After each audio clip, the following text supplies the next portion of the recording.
मीले पुरोहितम यज्ञस्य देवं ऋतुविदं होतारं रत्न धातुमम् ओम अग्नि मीले पुरोहितम् यज्ञस्य देवं ऋतुविदं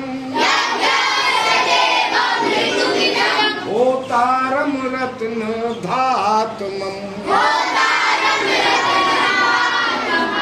आप इसका अर्थ समझ लीजिए। आपको पता है ये है क्या? नहीं पता होगा। कल हमने मंत्र की बात की थी ना आपसे, तो ये मंत्र है। अब हमने बताया था मंत्र क्या होता है, समझाया था ना। अब देखो मंत्र क्या होता है। ये ऋग्वेद का पहला मंत्र है। कौन से वेद का मंत्र है? ये सबसे पहला मंत्र है। अब देखो मंत्र कैसे काम करते हैं। ये मंत्र आपको क्या सिखा रहा है? मंत्र अपने आप कोई काम नहीं करते, वो आपको शिक्षा देते हैं कि आप ऐसे कीजिए तब आपका काम हो जाएगा। सलाह देते हैं, आपको रास्ता दिखाते हैं।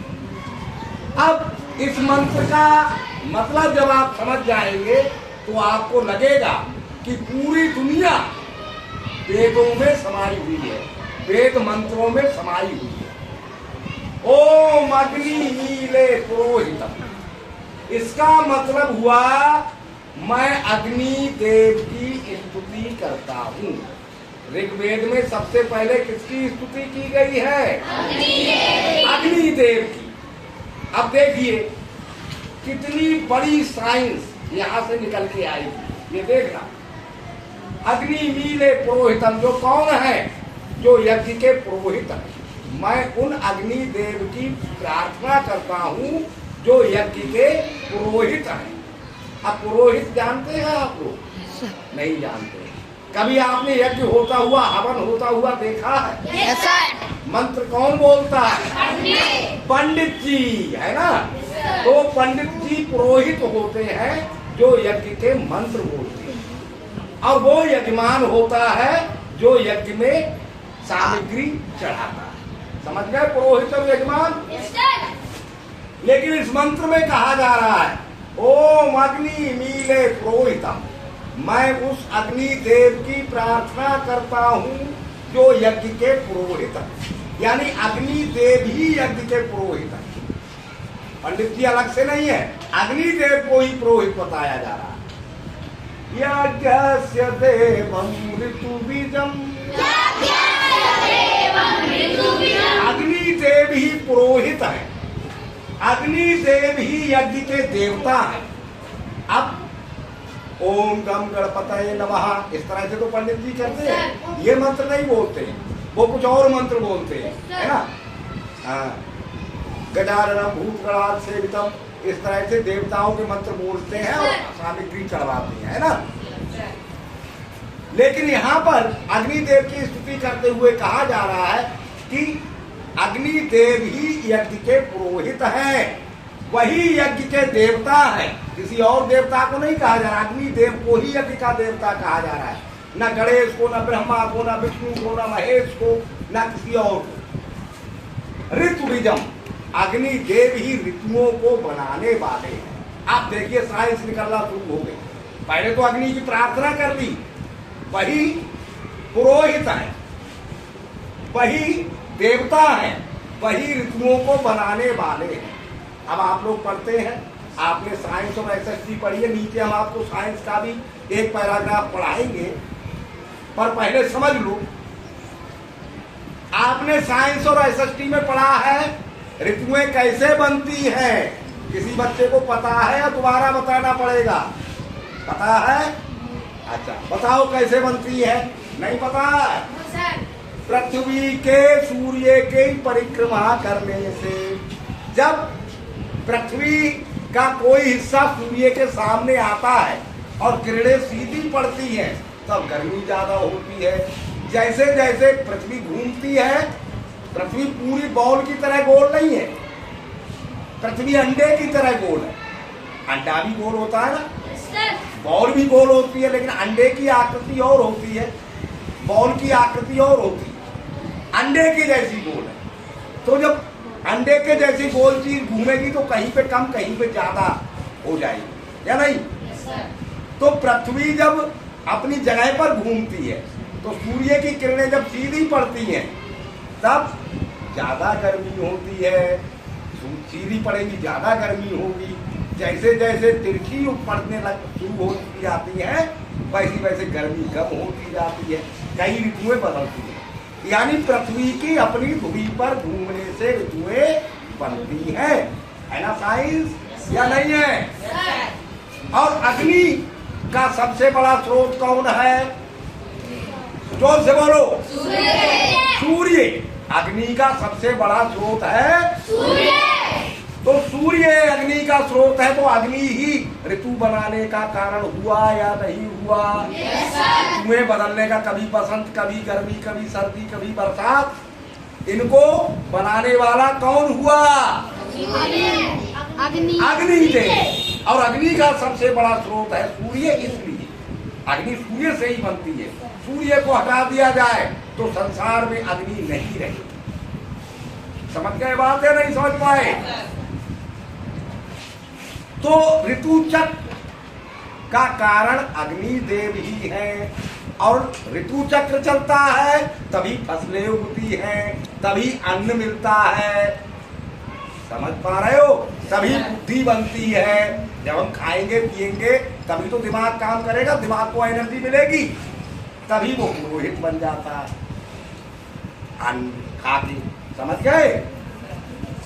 ओतारम रत्न धातमम, हे अग्निदेव, मैं आपकी प्रार्थना करता हूँ। आप ही यज्ञ के पुरोहित हैं, आप ही यज्ञ के देवता हैं, और आप ही होतारम यजमान, आप ही यज्ञ के यजमान हैं। यजमान भी अग्निदेव को ही बताया जा रहा है। और आप ही रत्नों को धारण करने वाले हैं। अब रत्न कैसे बनते हैं? अन्न भी रत्न है, अन्न भी रत्न है, और कुछ चमकीले पत्थरों को भी रत्न कहा जाता है, जो हमने राम कथा में भी सिखाया है। रत्न, मणि, हीरे, जवाहरात, ये सब रत्न कहलाते हैं। अन्न भी रत्न कहलाता है। तो अन्न भी उत्पन्न अग्निदेव के कारण होता है, या नहीं? जब ऋतु नहीं बनेगी, अग्नि, बारिश नहीं होगी, ऋतु बदलने से ही तो बारिश होती है, तभी अन्न उगता है, तो वो भी रत्न को धारण करने वाले हैं। कुल मिला के अग्निदेव। समझ गए? अच्छा, अब रत्न कैसे बनते हैं? रत्न के बारे में जानते तो हो। अन्न को छोड़ के जो पत्थर चमकीले होते हैं उन्हें रत्न कहते हैं। वो कैसे बनते हैं? हीरा कैसे बनता है बताओ? ये कोई बात नहीं, पत्थरों से तो बनता है, ये तो सही है।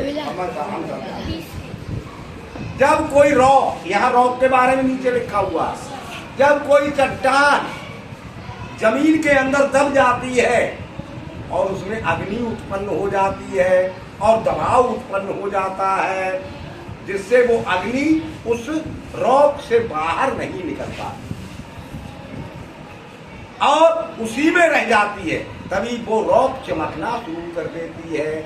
और या तो हीरा, कोयला है, जैसे कोयला दबके बस तो हीरा बन जाता है, या कोई और चीज से रॉक बनी हुई है, और किसी मिनरल से रॉक बनी हुई है, तो दूसरी टाइप का रत्न बन जाता है। इस प्रकार रत्न बनते हैं। हीरा, जवाहरात, जो भी रत्न है, उनको धारण करने वाला कौन है? उनको बनाने वाला कौन है? अग्निदेव। तो जो कुछ भी हमारे यूज की चीज है उसका कारण अग्नि है। सूर्य को हटा दिया जाए, और अग्नि का सबसे बड़ा स्रोत है सूर्य। केवल सूर्य को संसार से हटा दिया जाए तो जीवन समाप्त हो जाएगा, या नहीं हो जाएगा? पौधे अपना भोजन सूर्य की रोशनी से बनाते हैं। प्रकाश संश्लेषण, फोटोसिंथेसिस, ये तो पढ़ा है। हो जाएगा नहीं? तो अग्नि की स्तुति की है, पूरी साइंस है इसमें। पहले शुरुआत कर रहे हैं साइंस के साथ, तो ये तो हमने ऋग्वेद की साइंस बता दी। अब आप यहां से रीडिंग करिए और समझिए अपने कोर्स की, पढ़िए। हाँ, rocks are found all over the earth. Rocks माने चट्टाने, आर फाउंड भी पाई जाती है ऑल ओवर द अर्थ, पूरी पृथ्वी पर। चट्टाने पूरी पृथ्वी पर पाई जाती है। आगे पढ़ो।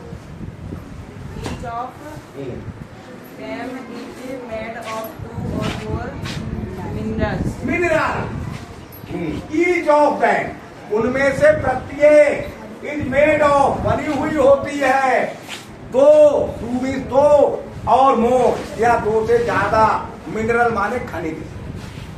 चट्टाने पूरी पृथ्वी पर पाई जाती है, उनमें से प्रत्येक चट्टान दो या दो से अधिक खनिजों से मिलकर बनी होती है। समझ गए? आगे पढ़ो बेटा। Rocks differ in their color, shape, composition and use wind. बस यही तक यूज तक पढ़ो। रॉक्स डिफर, चट्टाने अलग अलग तरह की होती हैं। किसमें? इन देयर शेप, अपने शेप में, आकार में। कलर, रंग में, अलग अलग रंग की होती है चट्टाने, अलग अलग शेप की होती है और अलग अलग मिलने से बनती है। कंपोजिशन माने दो या दो से अधिक मिनरल के मिलने से बनती है, अलग अलग मिनरल के मिलने से बनती है। एंड यू, और हर चट्टान का प्रयोग अलग अलग होता है। किसी चट्टान का प्रयोग किसी काम में, किसी का किसी काम में, किसी का किसी काम। समझ गए? पढ़ियो बेटा। Wind, water and temperature acts continuously on rocks. हाँ, वाइंड हवा, पानी, टेम्परेचर तापमान, एक्ट कार्य करता है कंटिन्यूअसली लगातार, और रॉक्स चट्टानों, चट्टानों पर हवा, पानी और तापमान का प्रभाव लगातार पड़ता रहता है या उन पर लगातार काम करता है। पढ़ो बेटा आगे। This result into breaking down of rocks into smaller pieces which turned into sand.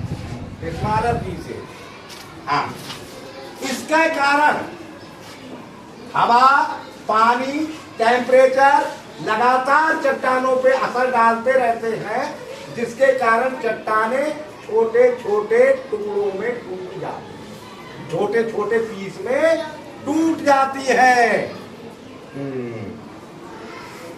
Which turns into sand, जो मिट्टी में बदल जाती है, धूल में बदल जाती है।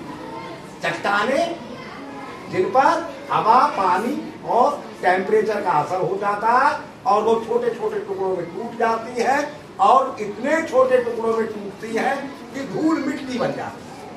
पढ़ो बेटा आगे। When this sand mixes with Decaying plant and animals eat from soil. हाँ, अब जब ये मिट्टी में मिल जाता है, कौन? मरे हुए, सड़े हुए जानवरों का और पौधों का अंग, जीवाश्म। पौधे उगते हैं, सड़ जाते हैं, जानवर मरते हैं, वो भी सड़ के मिट्टी में मिल जाते हैं। जब जानवरों और पौधों के जीवाश्म इसमें मिल जाते हैं, अंश इसमें मिल जाते हैं मिट्टी में, तभी इसे हम कहने लगते हैं सोहेल। तभी हम इसे सोहेल कहने लगते हैं, भूमि कहने लगते हैं, जमीन कहने लगते हैं। समझ गए? तो एक बार ऋग्वेद का और मंत्र बोलो, अग्नि देव की प्रार्थना करो, और बस कल पढ़ाई होगी। ओम अग्नि मीले पुरोहितम यज्ञस्य देवं ऋतुबीजम् ओतारं रत्न धात्मम्